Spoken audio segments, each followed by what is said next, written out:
ونسلم على رسوله النبي أمين حكيم رؤوف رحيم. أما بعد أعوذ بالله من الشيطان الرجيم. بسم الله الرحمن الرحيم. وما كان الله ليعذبهم وأنت فيهم. صدق الله العظيم.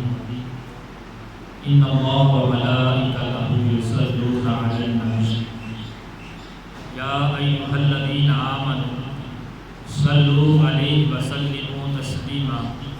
الصلاة والسلام عليك يا سيدي يا رسول الله وعلى آلك وأصحابك يا سيدي يا حبيب الله. الصلاة والسلام عليك يا سيدي يا نور الله وعلى آلك وأصحابك يا سيدي يا محمد رسول اللہ صلی اللہ علیہ وآلہ وسلم. سب سے پہلے اس ذات باری تعالیٰ کا، اللہ تبارک و تعالیٰ کا، اس رب ذوالجلال کا کروڑ ہا شکر، بے پایا لطف و کرم، بے پایا احسان، ان گنت اور لاتعداد مرتبہ شکر ہے کہ جس نے آج ہمیں ایک مرتبہ پھر جمعہ مبارک میں اکٹھے ہو کر مجھے آپ کو آقا علیہ السلام کی پیاری باتیں سنانے اور آپ سب کو سننے کی توفیق عطا فرمائے. اللہ تعالیٰ سے دعا ہے اللہ تعالیٰ ہماری اس حاضری کو اپنی بارگاہ میں قبول فرمائے. آمین. جو قرآن مجید کی سورہ انفال کی آیت نمبر 33 کی آدھی آیت جو ہے وہ تلاوت قرآن مجید کی سعادت حاصل کی، جس میں رب ذوالجلال نے، اس باری تعالیٰ نے آقا علیہ السلام کی ہر جگہ موجودگی اور آپ صلی اللہ علیہ وآلہ وسلم کی رحمت کو بیان فرمایا، اس کا ذکر کیا، اس کا تذکرہ کیا، اس کا اظہار فرمایا. اللہ تبارک و تعالیٰ نے ارشاد فرمایا وَمَا كَانَ اللَّهُ لِيُعَذِّبَهُمْ وَأَنْتَ فِيهِمْ، کہ اللہ کو نہیں کہ ان پر عذاب کرے جب تک آپ صلی اللہ علیہ وآلہ وسلم ان میں تشریف فرما، ان میں موجود ہیں. اللہ کو نہیں کہ ان پر عذاب کرے جب تک آقا علیہ السلام کی ذات مبارکہ ان کے درمیان تشریف فرما. سامعین کرام، چونکہ آقا علیہ السلام کی ذات مبارکہ ہر وقت اور ہر مسلمان کے ساتھ موجود ہے، کے پاس موجود ہے، اس لیے ہم پر اللہ تبارک و تعالیٰ کی طرف سے ہمارے گناہوں کے سبب ہم پر اللہ کا عذاب نہیں آتا، اس لیے کہ آقا علیہ السلام کی ذات مبارکہ ہم میں موجود ہے. یہی وجہ ہے کہ اللہ کا عذاب ہم پر نہیں آتا، ہمارے گناہوں کی وجہ سے ہماری پکڑ نہیں ہوتی، کیونکہ حضور ہمارے درمیان موجود ہے. اور اللہ نے پھر قرآن پاک میں آخر بارے میں ارشاد فرمایا ان رحمت اللہ قریب من المحسنین، بے شک اللہ کی رحمت قریب ہے نیکوں کے.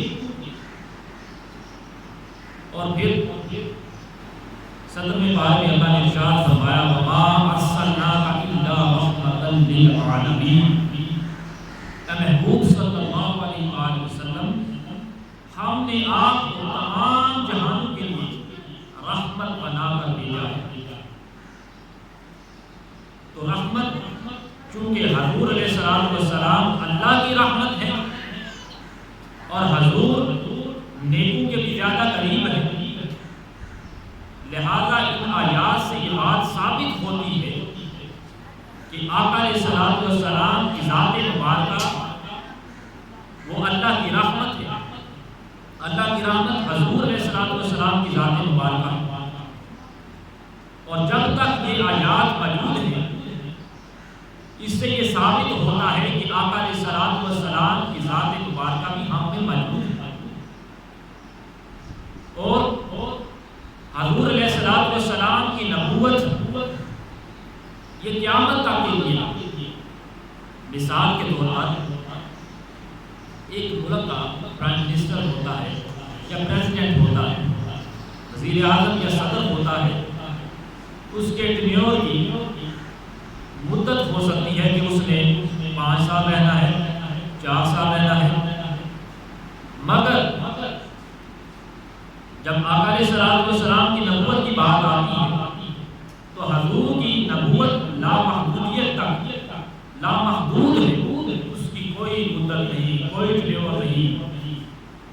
جیسے 4 سال یا 5 سال کے بعد ایک ملک کا پرائم منسٹر بدلتا ہے، وزیر اعظم بدلتا ہے، اس کی جگہ دوسرا آ جاتا ہے، یا پریزیڈنٹ صدر بدلتا ہے، وہ دوسرا آ جاتا ہے، اس کی جگہ لے لیتا ہے، مگر اللہ تبارک و تعالیٰ نے آقا علیہ الصلوۃ والسلام کو یہ شرف عطا فرمایا، اور قرآن پاک کے 22ویں پارے میں اللہ نے یہ ارشاد فرما دیا وَلَٰكِن رَسُولَ اللَّهِ وَخَاتَمَ النَّبِيِّينَ، اور آپ صلی اللہ علیہ وآلہ وسلم اللہ کے رسول ہیں اور خاتم النبیین ہیں،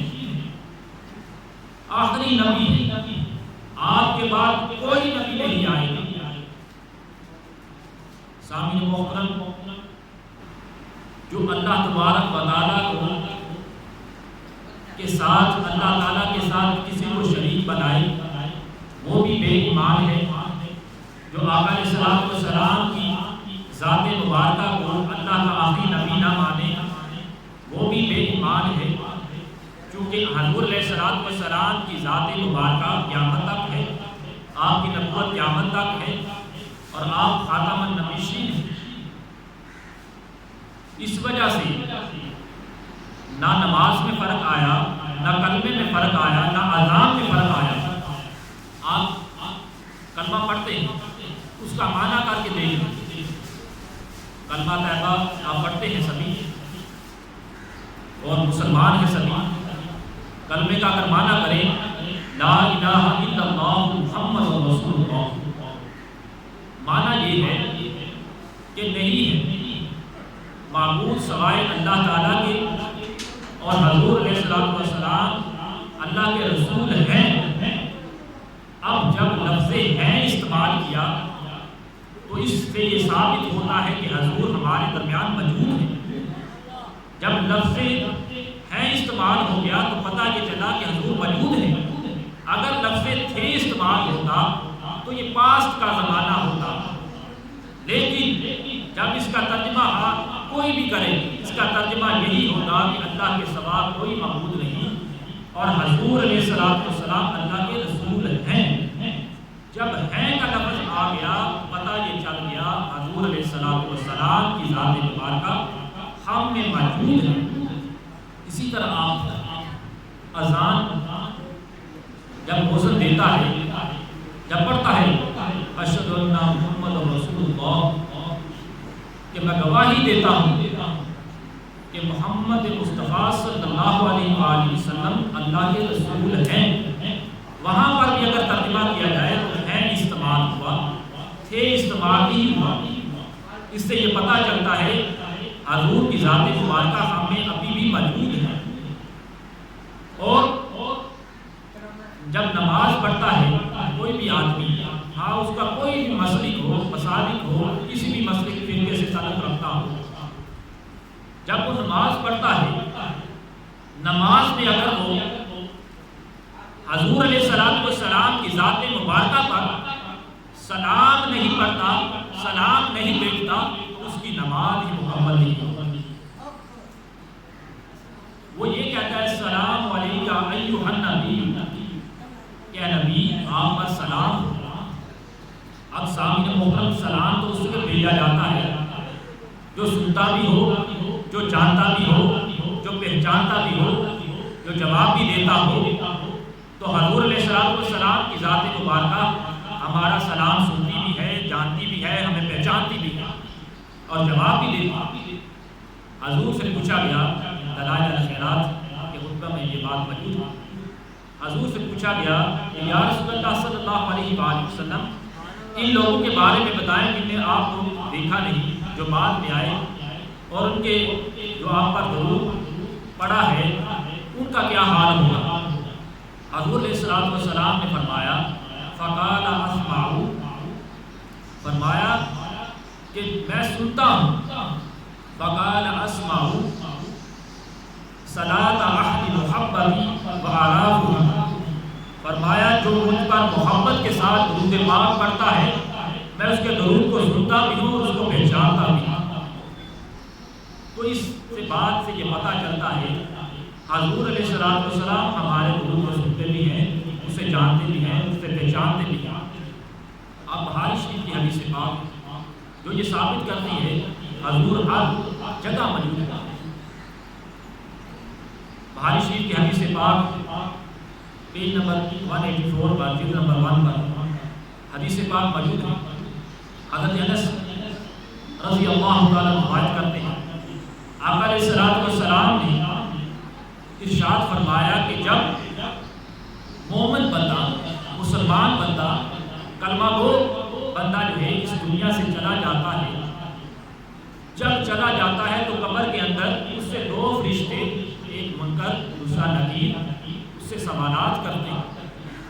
اب یہاں پر بھی آپ کو ایک مسئلہ بتا دوں، آپ کو یہ بات بتا دوں کہ ایک کویسچن پیپر آپ کو دیا جا رہا ہے، اس میں 3 کویسچن ہیں، اور کویسچن 3 میں سے آپ کو آپشن یہ ہے، آپ کو آپشن یہ دی جا رہی ہے کہ اگر آپ نے ایک کویسچن کا جواب دے دیا تو آپ پاس ہوں گے، چاہے آپ نے 2 کویسچن کے جوابات آپ کو نہ بھی آتے ہوں، اگر ایک کویسچن کا جواب دے دیا تو آپ کامیاب ہو گئے، آپ فلاح پا گئے۔ اب وہ کویسچن کون سا ہے جس کو ہم جواب دے کر قبر کے اندر جس کا جواب دے کر ہم فلاح پا سکتے ہیں، کامیاب ہو سکتے ہیں؟ وہ سوال یہ ہے ما كنت تقول في هذه رجلا لمحمد رسول اللہ صلی اللہ علیہ وآلہ وسلم، کہ آپ ان شخصیت یعنی حضور علیہ السلام کے بارے میں کیا جانتے ہیں، کیا پہچانتے ہیں؟ چاہے آپ کو یہ کویسچن آتا ہے کہ نہیں آتا، من ربو کا، ما دین کا، تیرا رب کون سا ہے، کون ہے، تیرا دین کیا ہے، یا آپ کو اگر کویسچن نہیں آتے تو ٹھیک ہے۔ اگر آپ نے یہ جواب دے دیا ما كنت تقول في هذه رجلا محمد رسول اللہ صلی اللہ علیہ وآلہ وسلم، کہ آقا علیہ السلام کے بارے میں اے مومن، اے مسلمان، کلمہ گو، تیرا کیا خیال ہے؟ ایک کویسچن کا آپ نے جواب دے دیا تو دونوں کویسچن بھی آپ کو چھوٹ مل جائے گی، وہ آپ کے کامیابی کامرانی کا باعث بنے گا اگر آپ نے یہ جواب دے دیا۔ تو جو مومن ہوگا تو وہ تو فوراً پہچان جائے گا اور کہے گا یہ تو اللہ کے رسول ہیں صلی اللہ علیہ وآلہ وسلم۔ تو اس حدیث پاک سے یہ بات ثابت ہو جاتی ہے مسلمان مومن چاہے وہ پاکستان میں فوت ہو، ہندوستان میں فوت ہو، یورپن کنٹریز میں فوت ہو، ویسٹرن کنٹریز میں فوت ہو، جہاں پر بھی دنیا کے کسی بھی کونے میں وہ وفات پاتا ہے، فوت ہوتا ہے، اس کی قبر میں حضور علیہ السلام موجود ہوتے ہیں۔ اور یہاں پر یہ بھی بات کے پتہ چلتا ہے، یہ جو تیسرا کویسچن ہماری قبر کے اندر ہوگا، ان کا نکیر ہم سے سوالات کریں گے، حضور قبر میں بھی موجود ہوں گے اور پھر کویسچن میں بھی وہ تذکرہ کریں گے ما كنت تقول في هذه رجلا محمد رسول اللہ صلی اللہ علیہ وسلم، وہاں پر بھی نام لیں گے فرشتے کہ محمد رسول اللہ صلی اللہ علیہ وسلم، اور حضور بھی خود قبر میں موجود ہیں اور قبر میں منکر نکیر بھی حضور کا نام نامی لے رہے ہیں۔ تو کویسچن بھی ایک آپ نے بتانا ہے اس کا آنسر، اور آپ کو اس کا جواب کے ساتھ بتایا جا رہا ہے قبر میں۔ محمد مصطفیٰ صلی اللہ علیہ وآلہ وسلم حضور کا نام نامی بھی لیا جا رہا ہے اور قبر میں حضور خود بھی تشریف فرما ہے۔ تو اس وجہ سے مومن مسلمان کی مغفرت و بخشش ہو جائے گی ایک کویسچن کا آنسر دینے کی بدولت۔ اس بات سے یہ بات ثابت ہو جاتی ہے حدیث پاک سے حضور ہر قبر میں موجود ہوتے ہیں، ہر مومن مسلمان کی قبر میں حضور علیہ السلام کی ذات مبارکہ موجود ہوتی ہے۔ اسی طرح جس نے بھی حضور علیہ السلام کسی بھی چیز سے محبت کی تو وہ دنیا و آخرت دونوں میں کامیابی و کامرانی پا گیا، چاہے وہ آپ کے منہ مبارک ہوں، بال مبارک ہوں، زلفوں کے مبارک بال ہوں، جس سے بھی محبت کی وہ کامیابی و کامرانی پا گیا، دنیا میں بھی اس سے بڑا فائدہ پہنچا، آخرت میں بھی اسے کہ جو ہے وہ کامیاب ہو گیا۔ حضرت شاہ ولی اللہ محدث دہلوی رحمۃ اللہ تعالی علیہ فرماتے ہیں ایک دن میرے والد محترم شاہ عبد الرحیم نے مجھے بات بتلائی، انہوں نے کہا کہ بیٹا ایک دفعہ مجھ پر ایسا وقت آیا میری طبیعت بڑی خراب ہو گئی اور مجھے ایسا محسوس ہوا کہ میری چند سانسیں باقی ہیں، اب میں زندہ نہیں رہوں گا۔ فرمایا جب میں نے یہ خیال کیا کہ اب میں زندہ نہیں رہوں گا، مجھے اونگ آ گئی، میں نیند لی، خواب میں کیا دیکھا، خواب میں نے اپنے شیخ عبدالعزیز رحمۃ اللہ تعالیٰ علیہ کو دیکھا۔ انہوں نے کہا اے شاہ عبدالرحیم آپ بیدار ہوئیے، کیونکہ حضور علیہ السلام کی ذات مبارکہ آپ کے پاس آ رہی ہے، آپ کی بیمار درسی کرنے کے لیے حضور تشریف لا رہی ہے، آپ کے باغ جاگ اٹھے۔ حضور علیہ السلام کی ذات مبارکہ جہاں پر آپ کی چارپائی ہے، جہاں پر آپ آرام فرما رہے ہیں، وہاں پر جہاں پر آپ کے پاؤں ہیں وہاں سے حضور جو ہے وہ تشریف لائیں گے، لہذا اپنی چارپائی کو بدل لیں۔ وہ کہتے ہیں میں فوراً بیدار ہوں، میں جاگا، میں نے حاضر جو میرے پاس لوگ موجود تھے ان کو اشارہ کیا، کیونکہ مجھے میرے بولنے کی سبقت نہ تھی، میری طبیعت اتنی اور خراب تھی، لہذا مجھ میں سبقت نہ تھی، طاقت نہ تھی، ہمت نہ تھی، جرأت نہ تھی کہ میں بول سکتا کچھ الفاظ کہہ سکتا۔ میں نے اشارہ کیا تو حاضرین اشارے سے سمجھ گئے، انہوں نے میری چارپائی کو بدل دیا، میرا رخ بدل دیا۔ تو حضور علیہ السلام کی ذات مبارکہ وہاں پر آئی، آگاہ حضرت پناہ تشریف آور دن فرمودن کئی فحال کا یا نبی صلی اللہ علیہ وآلہ وسلم۔ کہتے ہیں کہ پھر حضور علیہ السلام میری بیمار اسی کے لیے وہاں تک تشریف لائے اور کہا اے بیٹے تمہارا کیا حال ہے؟ حضرت شاہ عبدالرحیم رحمۃ اللہ علیہ فرماتے ہیں جب مجھ پر حضور علیہ السلام نے میرا حال پوچھا، مجھ پر ایسا وجہ طاری ہوا اور ایسا وجہ طاری ہوا جیسا مجھے میری طبیعت جو ہے پہلے سے بہتر ہو گئی، اور ایسا وجہ طاری ہوا میری طبیعت میں ایسا جو ہے وہ رجحان آیا، اور میں نے حضور علیہ السلام کو حضور علیہ السلام نے مجھے اسی حالت میں اسی وجد کی حالت میں مجھے اپنی آغوش میں لے لیا۔ جب مجھے اپنی آغوش میں لے لیا تو آپ صلی اللہ علیہ وآلہ وسلم کی ریش مبارک جو ہے وہ میرے سر پر لگتی تھی، اور آپ صلی اللہ علیہ وآلہ وسلم کی قمیص مبارک میرے اشکوں سے میری آنسوں سے تر تھی۔ نعرہ تکبیر،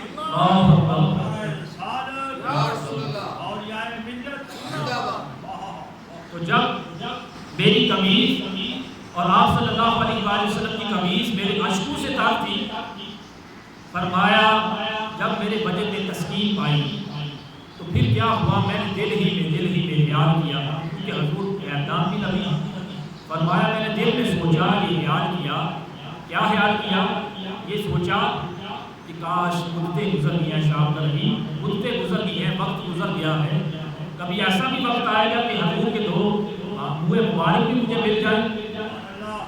ابھی کہہ رہے ہیں کہ میں نے سوچا ہی تھا، یہ خیال ہی کیا تھا اپنے ذہن میں، اور دل سے سوچا تھا، دل میں یہ گمان کیا، سوچا تو حضور علیہ السلام میری بات کو مان گئی، کیونکہ آپ پہلدار نبی تھے۔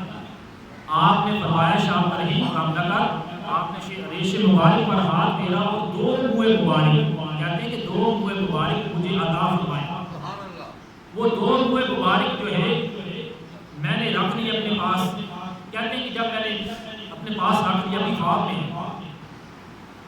تو پھر کہتے ہیں کہ میں نے پھر سوچا کہ گمان کیا اپنے دل میں، حضور علیہ السلام جو ہے سے کہ یہ میرے پاس جو منہ مبارک آ گئے ہیں، جب میں بیدار ہوں گا پھر تو میرے پاس کے ہوئے مبارک میرے پاس سے چلے جائیں گے. ابھی یہ پھر خیال کیا دوبارہ.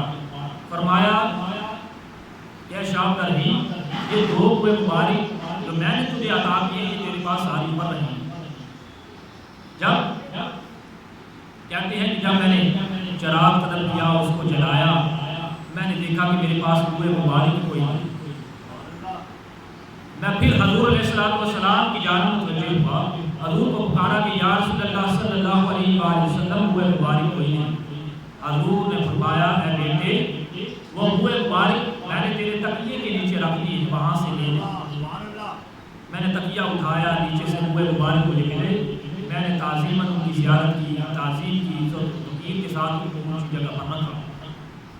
اب پھر فرماتے ہیں شام کا رحیم رحمۃ اللہ علیہ ان ہوئے مبارک کی حضور علیہ السلام کے بال مبارک کی یہ حیثیت تھی ان میں یہ خصوصیت پائی جاتی تھی. کہتے تھے کہ وہ آپس میں جوائنٹ سے جڑے ہوئے تھے.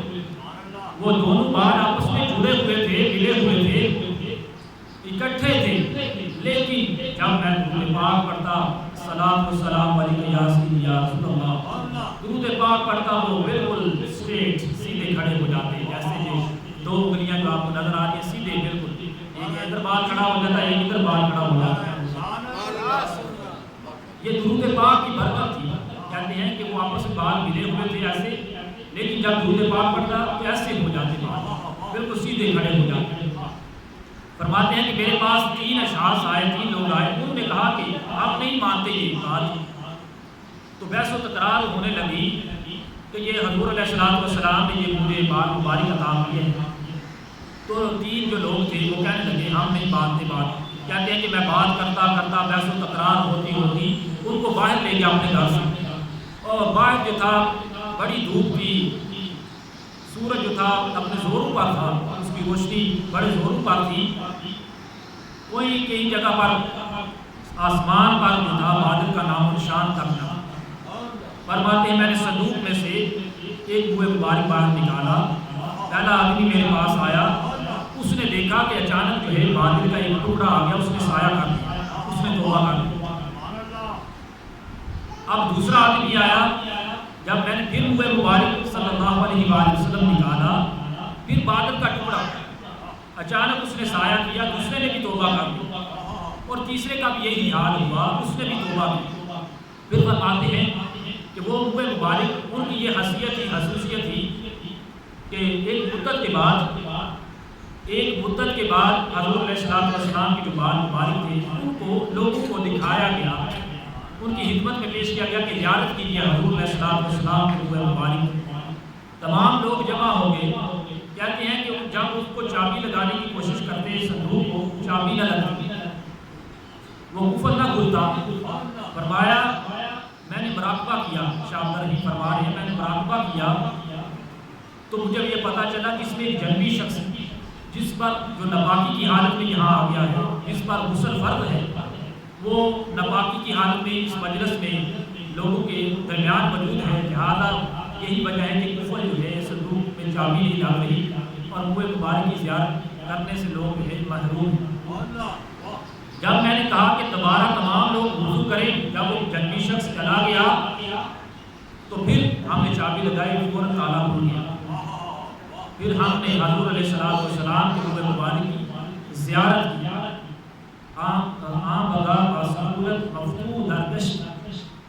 زیارت کرنا ہم نے پھر حضور علیہ السلام کے ہوئے مبارک کی زیارت کی. اسی طرح مدد کا ایک بہت بڑا تاجر تھا. اس کے پاس بڑی دولت تھی. دولت کے ساتھ ساتھ اس کے پاس روحانیت کی سب سے بڑی دولت تھی. یہ پیسہ جو تھا یہ تو لگ جاتا لیکن جس کو حضور علیہ السلام کے ہوئے مبارک مل جائے تو پھر اس کی کیا ہی بات ہے. پیسہ تو تھا اس کے پاس بڑی دولت تھی لیکن اس کے پاس حضور علیہ السلام کے 3 ہوئے مبارک بھی تھے صلی اللہ علیہ وسلم. تو آپ نے کچھ عرصہ گزرتا ہے تاجر بیمار ہوا اور فوت ہو گیا. اب جو اس کے 2 لڑکے تھے ان لڑکوں میں اس کی دولت کو تقسیم کیا گیا ڈیوائڈ کیا گیا. جب تقسیم کیا گیا دولت کو تو بڑا لڑکا یہ سارا مال ہے دونوں کو دے دیا گیا. منہ مبارک ایک اس کو دیا گیا بڑے لڑکے کو اور چھوٹے لڑکے کو دیا گیا جو تاجر کے بیٹے تھے دو. ان میں یہ مال تقسیم کیا گیا. ایک منہ مبارک صلی اللہ علیہ وآلہ وسلم ابھی تھا موجود تھا. اس تاجر کے بڑے بیٹے نے یہ تجویز دی چھوٹے بیٹے کو اپنے بھائی کو. یہ تجویز یہ ہے کہ اگر یہاں سے درمیان سے اس کو کاٹ کر دیا جائے وہ مبارک کو آدھا تم لے لو آدھا میں لے لیتا.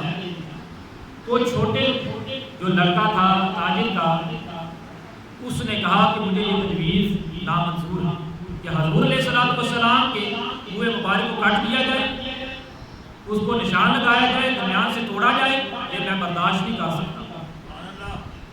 تو بڑے بھائی نے کہا کہ اگر تمہیں یہ برداشت نہیں اتنی محبت اور الفت اور پیار ہے تمہیں ان بالوں سے پیارے بالوں سے آقا علیہ الصلوۃ والسلام کی تو اس طرح کر کے مجھے جو ہے اپنی ساری مال و دولت بتا دے دے اور منہ مبارک مجھ سے تینوں لے لے. تو اس نے چھوٹے لڑکے نے چھوٹے بھائی نے کیا کیا اپنی ساری دولت دے دی اور حضور علیہ الصلوۃ والسلام کے صرف 3 منہ مبارک دے.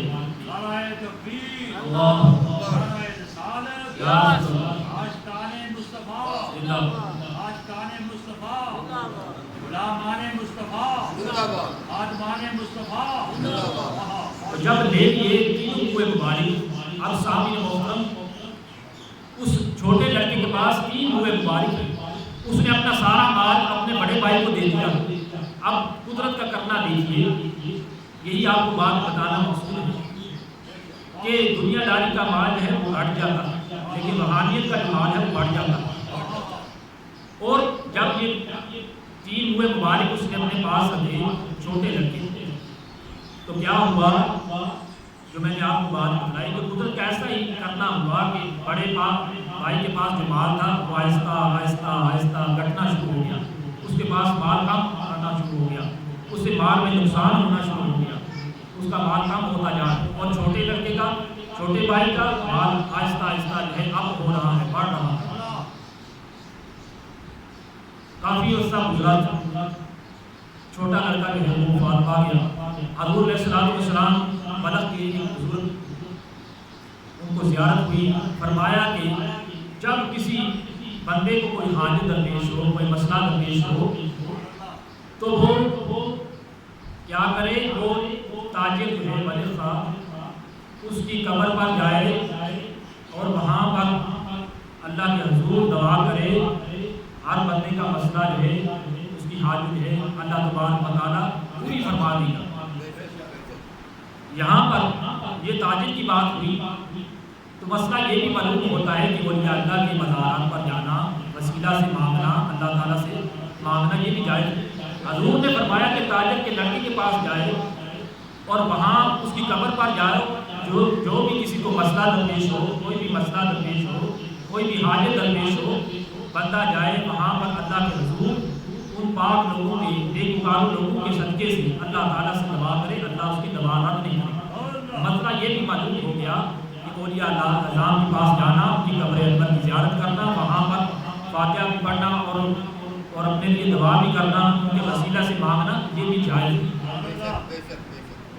اسی طرح سامع محترم حضرت خالد بن ولید جن کو اللہ تبارک و تعالیٰ نے سیف اللہ کا لقب دیا سیف اللہ کا لقب دیا ان کا یہ حال تھا کہ جس جنگ میں جاتے ہر جنگ میں کافروں کو شکست دیتے. ان کی تلوار بڑی مشہور تھی سیف اللہ کا لقب سے ملا ہوا تھا. اور کہتے ہیں کہ جب میں جنگ یرموک میں گیا جنگ یرموک میں گیا تو میں اپنے ساتھ پر ٹوپی پہنا کرتا تھا اور ٹوپی میں میرا راز موجود تھا. کہتے ہیں کہ جنگ یرموک کے موقع پر اچانک میری ٹوپی گر گئی اور وہاں پر تیر جو ہے برس رہے ہیں تلواروں کے وار چل رہے ہیں.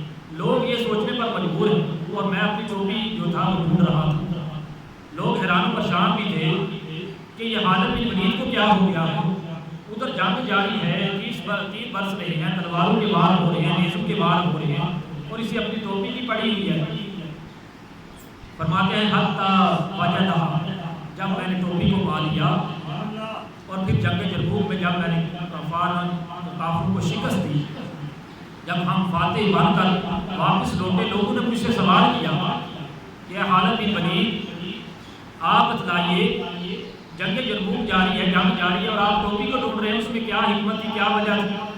فرمایا وجہ یہ تھی کہ ایک دن میں حضور علیہ السلام کے ساتھ عمرے پر، حضور نے اپنے بال مبارک اتروائے، ہر صحابہ کی یہ کوشش تھی کہ یہ بوئے مبارک، یہ بال مبارک مجھے مل جائیں، مجھے مل جائیں، یہ کہتا مجھے مل جائیں، میں نے بھی ہاتھ کیا چند بال مبارک، بوئے مبارک میرے ہاتھ میں بھی آ گئے، فجعلہ فی ہذہ لغن اسودا، تو میں نے وہ بوئے مبارک اپنے ٹوپی میں رکھ لیے، اور کہتے ہیں کہ میری کامیابی کا، میری فتح کا، ہر جنگ میں جو میری کامیابی و کامرانی ہوتی، مجھے فتح ہوتی، میں فاتح بن کر لوٹتا، وہ حضور علیہ السلام کے بوئے مبارک کی برکت تھی۔ اگر یہ نہ ہوتے تو مجھ میں کیا طاقت تھی، ہمت تھی کہ میں جو ہے ہر میدان میں کفارانے لوگوں کو، لوگوں کو شکست دیتا ہوں۔ وہ بوئے مبارک کی برکت تھی کہ جس کی وجہ سے میں کافروں کو ہر میدان میں شکست سے دوچار کرتا تھا۔ تو اس میں آپ نے یہ راز بتایا میری ٹوپی میں، یہ بوئے مبارک جو میں نے حضور علیہ السلام سے آپ سے لیے تھے، جب آپ نے عمرہ کیا تھا، آپ نے بال مبارک اٹھوائے تھے، میں نے ہاتھ کیا آگے، میں نے ٹوپی میں رکھ کر ہر جنگ میں جاتا، مجھے فتح ہوگی۔ اسی طرح حضرت ابوبکر صدیق رضی اللہ تعالیٰ عنہ فرماتے ہیں کہ میرے پاس بھی حضور علیہ السلام کے یہ وہ باتیں ہیں کہ حضور کی ہر ادا سے، ہر چیز سے جس کو بھی محبت ہو، عظمت رسول کرے، تعظیم رسول کرے، عزت رسول صلی اللہ علیہ وسلم کرے، چاہے کوئی بھی ادا رسول صلی اللہ علیہ وسلم ہو، دنیا اور آخرت دونوں میں اس کو فائدہ ہوتا ہے۔ حضرت ابوبکر صدیق رضی اللہ تعالیٰ عنہ فرماتے میرے پاس بھی دو مبارک صلی اللہ علیہ وسلم تھی، میں نے ان کو کیا کیا، میں نے ان کی زیارت کی، تعظیم کی، ان کو چوما، ان کو میں نے کمرے میں لے جا کر ایک بلند جگہ پر رکھ دیا۔ جب رکھ دیا کہتے ہیں کہ میں پھر باہر آیا، اپنے گھر کمرے سے باہر آیا تو اچانک ہے قرآن مجید پڑھنے کی آواز جاری ہوگی کمرے کے اندر، قرآن مجید سے قرآن کی آواز آ رہی ہے۔ کہتے ہیں کہ میں کمرے کے اندر پھر حضرت ابوبکر صدیق فرماتے کمرے کے اندر داخل ہوا، دیکھا کہ قرآن تو پڑھا جا